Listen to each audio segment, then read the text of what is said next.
Сайн байцгаана уу? Та нартай шинэ 7 хоногийн мэнд хүргэе. Өнөөдрийн хичээлийн сэдэв уран зохиолын их дурайн бичих. За тэгэхээр дурайн бичих гэж юуг хэлдэг билээ хүүхдүүдээ хэрэгцүүлээрэй.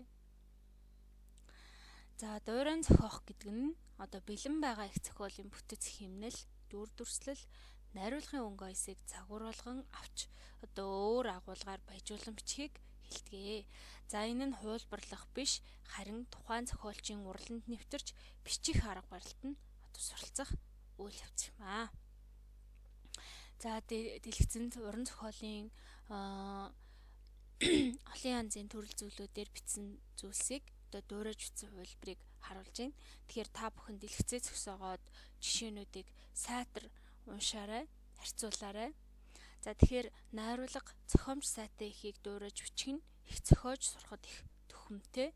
Эхийн бүтэц хэм маяг бичлэгийн хэлбэрийг сайтар ажигласны үндсэн дээр бичиж буй зүйлийн онцлогт нийцүүлэн хэлбэр хэм маягийг өөрчлөн дуурайж бичиж сурах хэрэгтэй. За дуурайж бичих нь цаашдаа амжилттай зохиож бичих суур болдог шүү. За бид бүхний маш сайн мэддэг миний хийн цураг гэдэг шүлгийг бид нар балчир ахуй наснаасаа цээжилж уншиж ирсэн. Тэгэхээр энэ шүлгийн дуурайн бичсэн миний бяцхан дүү гэдэг шүлгийг уншиж өгье. Тэгэхээр энэ шүлгийг хэлбэр, сэдв, дүр, үйл явдлыг нь бүгдээрээ харьцуулцгаая. За миний бяцхан дүү Мамбагар булцгар хацартай мянган хүүхдийн дундаас би хармагц таньдаг. Ахаа ихчээ гэж дуудаж намайг чиглэлсээр ирдэг торгон зөөлөн үстэй торомгор харнуудтэй түмэн хүний дунд түүнээс хөөрхөн хүүхэдгүй. Төрсөн гэр дотроо тэр бит хоёр тоглодог, өвдөг дээрээ мөлхөөд өөрийнхөө өгжиг өгдөг, өвөр дээр минь гараад хөөрдмөр эрхэлдэг. Нааш цааш гүйж настан буурлыг баясгадаг. За ингэж зохиосон байна. Тэгэхээр энэ хоёрыг харьцуулах юм бол ижил талын хувьд бол шүлгийн хэлбэр ижил, мөрдөх үгийн тоо, толгой олболт ижил. Ялгаатайгийн хувьд бол сэдв, дүр, үйл явдал өөр байгаа. За илүү хүснэгтэр харьцуулж харвал за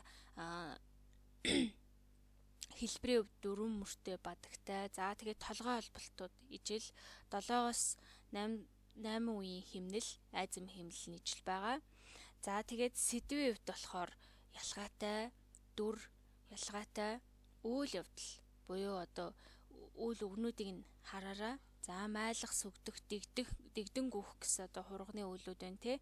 За тэгээд ахаа гэж дуудах, мөлхөх, угжаа хөхөх, гүөх тоглох гэсэн бяцхан хүүхдийн үйлүүд байна. За эдгээрээр ялгаатай байгаа. Тэгэхээр дуурайн зохиож бичихийн тулд яадаг вэ гэхээр мөр холбон дуурайж бичнэ. За сүүл холбон дуурайн мөрийн тоог ижил болгон дуурайж бичдэг.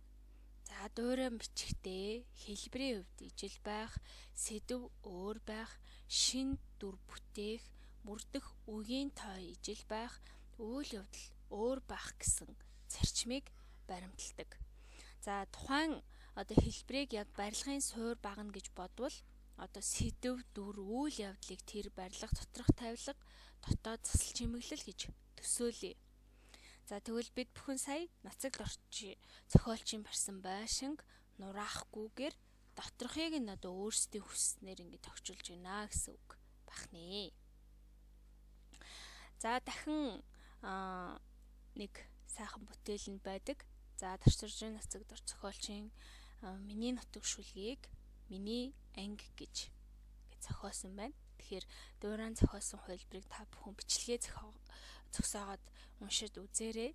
Тэгэхээр мөрийн тоо, айзам химнэл, толгой холболт буюу сүүл холболтыг яг ижил хатгалсан. За тэгээд нэр үг, тэмдэгнэр гэсэн бүтцтэй бол дуурайн бичихтэй энэ дарааллыг яг л баримталсан байгаа. За тэгээд байгаль нутгийг сургууль ангиар сольж түүнд тохирох утгыг шигтгэж өгсөн байна. Тэгэхээр дуурайн бичих нь тухайн зохиолчийн сэтгэлгээний хэв шинжид нэвтэрч буй хэрэг юм. Тэгэхээр сайн дуурайн бичсэн их нь их зохиолоо санагдуулах боловч агуулгын хувьд цоо шин байх ёстой бахнэ. За өнөөдрийн хичээл маань энд хүрээд өндөрлөө. Анхаарал хандуулсанд баярлалаа.